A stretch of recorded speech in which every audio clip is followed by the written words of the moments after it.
In Northern Ireland, where I live, we are really bad at taking compliments. If you are, say you're a sports player, okay?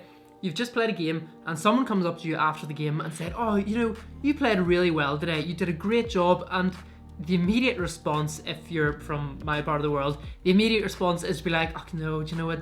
I didn't really do that good. You did well. I missed a couple of tackles, but no, you were good. And we think that somehow that is being humble. But actually, let's flip this around for a second. Put yourself in the shoes of the person who's paying the compliment, and imagine you meet the world's best violin player. You walk up to this person who is the undisputed best violin player in the whole world, and you say to her, look, you're amazing. You're the best violinist in the whole world.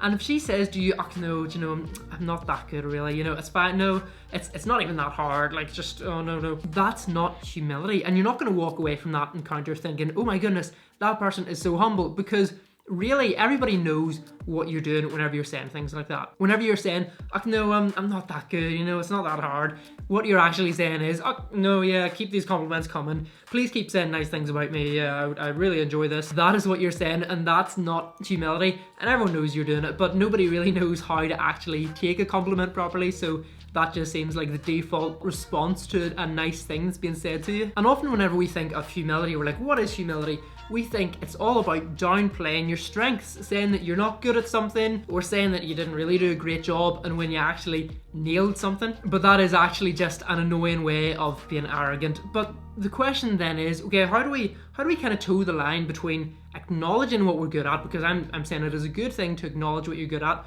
How do we toe the line between acknowledging what we're good at but being humble? Let's have a wee look at Philippians 2 verses 3 and 4, because I think that is where we'll find the answer. We'll start off here. The first thing that Paul says, do nothing out of selfish ambition or vain conceit. This kind of addresses the heart or the motive behind an action. So you're not doing something so that everyone else will think, oh my goodness, you are so great and so awesome. You're actually doing it so that people will think, oh my goodness, God is so great and so awesome. And even if they don't get that, even if they don't see God behind your actions, that's still the reason why you're doing the thing. For example, if you are the smartest person in your class, God gave you the brain. If you're the most creative person in the class, God gave you your creativity. And so those things are gifts from God. You did nothing to earn them. You didn't deserve them. God wasn't like, oh, this person's extra special, I'm going to sprinkle in a little bit more intelligence there. No, God gave you that gift, and the sole reason he gave you that was so that you could make him look really good. Now, it is okay to feel proud of an achievement or an accomplishment, something that you've done, a goal that you've set and achieved.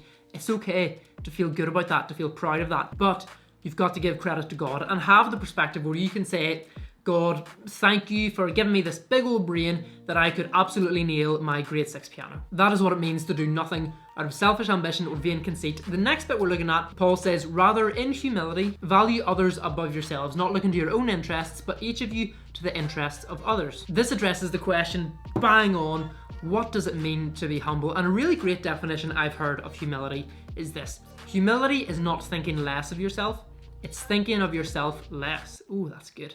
Let me say it again. Humility is not thinking less of yourself, it's thinking of yourself less. So it would be humble for the world's best violin player to think at one moment, I'm the world's best violin player, and then right the next second to just forget about that and to not be fixated on how great and how talented they are, not to be walking around like they own the place because they're some sort of violin prodigy. It's forgetting all about yourself and not making the whole world revolve around you. And this is difficult whenever you are good at something. So say you're a good rugby player and after training, the post protectors and the cones all need brought in and you're thinking, nah, I'm too good to be doing that, I'll let one of the other people do it. No, you're not too good to be doing that. But even if you're not the absolute best at a particular thing, it is still very easy to get wrapped up in doing what you want and going where you want and doing things how you like them. That thinking is all centered on yourself, what you want.